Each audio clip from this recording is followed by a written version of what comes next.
एक बहुत ही बड़ी खबर हमारे सामने आई है और वो खबर ये है कि यूरोपियन यूनियन चाहती है कि इंडिया उनको विंटर डीजल ज़्यादा से ज़्यादा एक्सपोर्ट करे। अगर मैं विंटर डीजल की बात करूँ तो एशिया में सिर्फ दो ही ऐसी कंट्रीज़ है, एक इंडिया और एक कोरिया, जो कि विंटर डीजल बनाते हैं। और एक तरफ आपका मुल्क जल रहा है, आप अपने कपड़े जूते घर को खुद आग लगा रहे हैं। भारत जो है वो फॉरेन डिप्लोमेसी में नई मंजिलें तय करता जा रहा है। ट्रेन सर्विस बनाई गई लाहौर में शहबाज शरीफ साहब के ज़माने में, उनका ठोकर न्याज बेग टर्मिनल जो है उस पर एक ड्रोन जो है वो गिर गया आके। मोदी साहब को जितने गिफ्ट मिले उन्होंने तमाम बेचकर वो अवाम पर लगा दिए। अगर मैं बात करूं इंडिया की तो इंडिया 5,70,000 टन जो है वो विंटर डीजल एक्सपोर्ट करता है यूरोपियन यूनियन को, लेकिन अब इसको बढ़ाकर 7,30,000 टन तक जो है वो कर दिया गया है। चले जाने वाले चीफ का जो हशर किया वो तो किया, आने वाले चीफ का भी हम सत्यानाश कर देते हैं उसके काम शुरू करने से और ओहदा संभालने से पहले। फाइनेंशियल टाइम्स को अखबारात की बाइबल कहा जाता है। अच्छा। उसने पूरा एडिशन छापा है कि इमरान खान मनी लॉन्ड्रिंग में मुलव्वस हैं, खैरात के पैसे खाते हैं। जॉर्जटाउन वो जगह है जहाँ पर रिपोर्टेडली हाफिज सईद साहब के बारे में कहा जाता है कि वहाँ पर उनका घर है। इससे अगर हम बात करें इंडिया की तो इंडिया ऑयल खरीदता है रशिया से बहुत ही कम दामों में, उसी को रिफाइन करके आगे से डीजल बनाता है और एक्सपोर्ट करता है। यानी कि जिस चीज़ को उन्होंने इंपोर्ट भी करना है उसमें भी क्रिएटिविटी दिखा के उसको एक्सपोर्ट करना है और रेवेन्यू जनरेट करना है। तो जिस इमरान खान ने 3.5 साल में 75 साल की जन्नत जो बनाई थी हमने मिलजुल के, उसको बर्बाद कर दिया। और यूक्रेन के ऊपर जो ये रशिया अपने मिसाइल फेंक रहा है उनमें से एक मिसाइल जो है या उसका हिस्सा या वो मिसाइल वो जाके पोलैंड में गिर गया। धमकियां, गुमनाम पैगामात, दफातर और अमले का पुरस्कार मुहासरा, मशकूक गाड़ियां, खुफिया सरगर्मियां। आर्टिकल 5 ये होता है कि एक मुल्क पे हमला सब पे हमला तस्वुर होगा। जिस तरह से इमरान खान को नुकसान पहुंचाने की कोशिश की गई है, अगर कोई और होता ना तो अब तक हार मान चुका होता या डीलें कर चुका होता, डीलें कर चुका होता। लेकिन इमरान खान नहीं टूट रहा।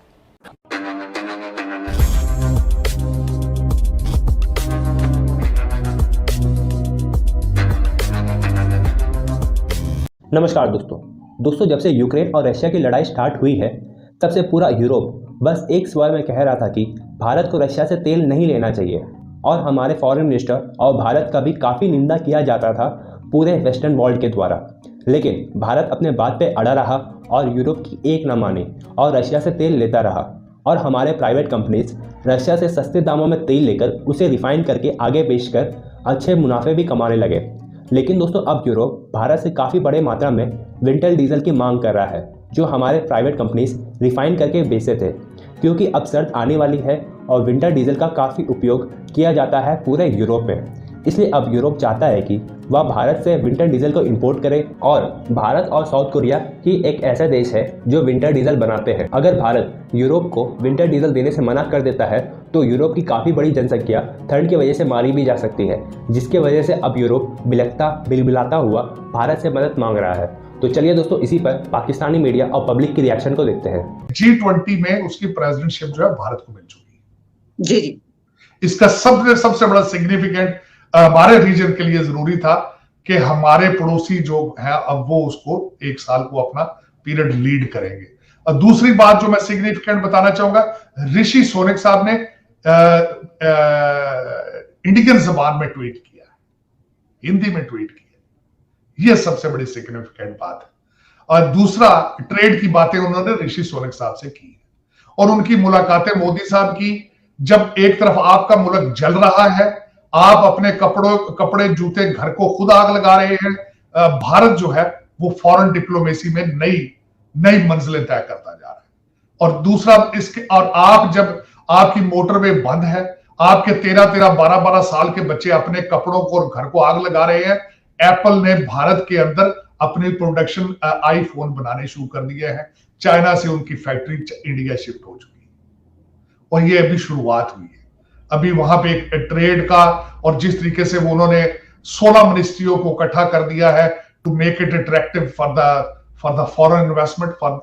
और यहाँ पे जो बैठे सीईओज हैं अमेरिकन और कंपनियों के, वो सारे अपने प्लांट उठा के चाइना से भारत शिफ्ट होना चाहते हैं। America is working with them, तो वो उस साइड पे जा रहे हैं। आपकी डायरेक्शन काबिल है, अमन बिन मारूफ है।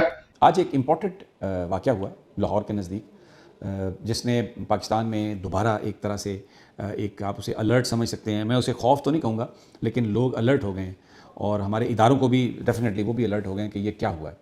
वाक़या ये हुआ है कि ऑरेंज लाइन जो ट्रेन सर्विस बनाई गई लाहौर में शहबाज शरीफ साहब के ज़माने में, उनका ठोकर न्याज बेग टर्मिनल जो है उस पर एक ड्रोन जो है वो गिर गया आके, और ख़ासा बड़ा ड्रोन था, 10 एक फुट का कम से कम, और उसको यानी अनमैन व्हीकल जिसको रिमोट से उड़ाया जा रहा होगा।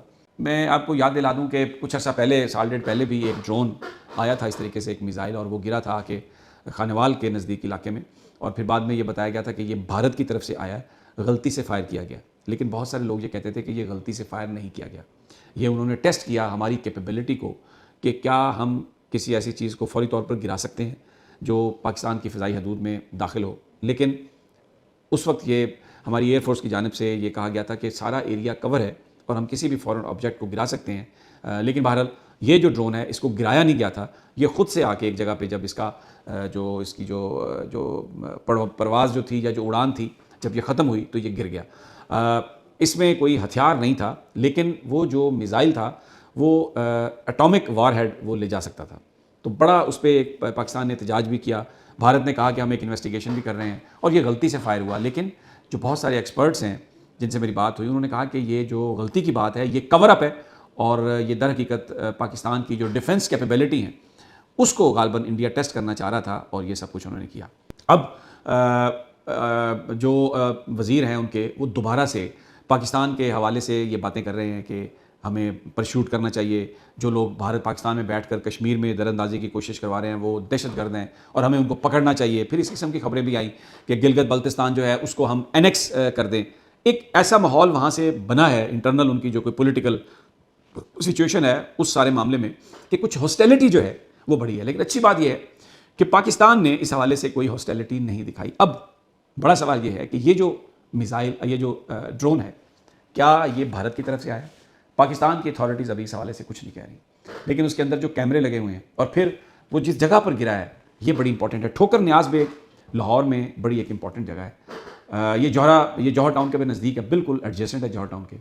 जौहर टाउन वो जगह है जहाँ पर रिपोर्टेडली हाफिज़ सईद साहब के बारे में कहा जाता है कि वहाँ पर उनका घर है। इससे पहले जौहर टाउन में अटैक भी हुए, हमने देखा, सुसाइडल बॉम्बिंग भी हुई, और फिर वो जब भी जौहर टाउन का नाम आता है वहाँ पर सुसाइडल बॉम्बिंग की बात हुई तो वो उन्होंने जिक्र किया कि जी हाफिज़ सईद साहब यहाँ पे रहते हैं और उनका घर ज़्यादा दूर नहीं। तो वो एक तरीके से हाफिज़ सईद की कहानी को इंटरनेशनल मीडिया पर दोबारा ज़िंदा किया गया और फिर साथ में हिस्ट्री पूरी बयान की जाती है पाकिस्तान की, ताकि डीफेम किया जाए पाकिस्तान को। वो हमसे एक्सपोर्ट में ऊपर है तो उनकी आप देखें ना कि उनकी पॉपुलेशन कितनी है, कंट्री कितनी बड़ी है। आप मुझे एक बात बताएं, एक पॉपुलेशन बड़ी पॉपुलेशन है, ठीक है, और एक छोटी पॉपुलेशन है, किसके क्राइसिस को हम ज्यादा जल्दी से खत्म कर सकते हैं? देखें हम लोग तो छोटी पॉपुलेशन के ज्यादा जल्दी से हम लोग खत्म कर सकते हैं ना, ऐसा नहीं है। इसके अलावा मैं यहाँ ये भी बात करना चाहूंगी कि अगर पॉपुलेशन बढ़ी है, वहाँ पर किसी भी चीज की स्टेबिलिटी नहीं है, बजट ही नहीं लग रहा है, लोग ही काम नहीं कर रहे, तो फिर वो बड़ी पॉपुलेशन किस काम की है? मैम बेसिकली देखें, आपको भी पता है कि वो जितनी बड़ी पॉपुलेशन है वो ज्यादातर ओवरसीज इंडियंस हैं, एनआरआई जिनको बोलते हैं ना, वो लोग बहुत हैं, वो उनको कंट्रीब्यूट करते हैं। अगर आप ओवरऑल देखें कि वहाँ क्राइसिस नहीं है या वहाँ पर ऐसा कोई स्टेबिलिटी, वो बहुत ज्यादा स्टेबिलिटी है, तो ऐसा नहीं है। क्राइसिस हर जगह होते हैं सर। एग्जैक्टली। अच्छा, मैं अब आपको एक बात बोलना चाहूंगी, आपने बोला ओवरसीज इंडियंस हैं, आपको पता है कि बाहर से जो हमारी फॉरेन कंट्रीज जो है वो उनको अप्रोच करके खुद बुलाती हैं बाहर। पाकिस्तान जब भी पाकिस्तानी बाहर जाते हैं तो उनको एज ए लेबर रखा जाता है।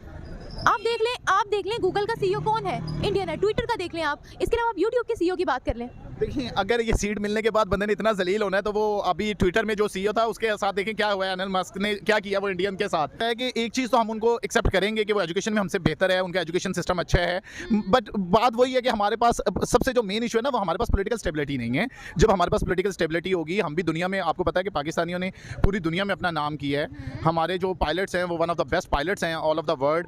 फिर हमारे पास जो इकोनॉमिस्ट हैं वो बहुत अच्छे इकोनॉमिस्ट हैं। फिर हमारे पास बहुत अच्छी कंपनीज हैं बाहर। आप कहते हैं मैं ओवरसीज पाकिस्तानी भी हूँ, तो मैं बाहर देखता हूँ कि बाहर बहुत सारे पाकिस्तानी बहुत अच्छी पोस्ट पे हैं। उनको प्रॉब्लम सिर्फ यहाँ पर है कि जब यहाँ पर स्टेबिलिटी लेके आएंगे, आप पॉलिटिकल स्टेबिलिटी के लिए एफर्ट्स करेंगे, हम लोग उस पर एफर्ट्स कर रहे हैं।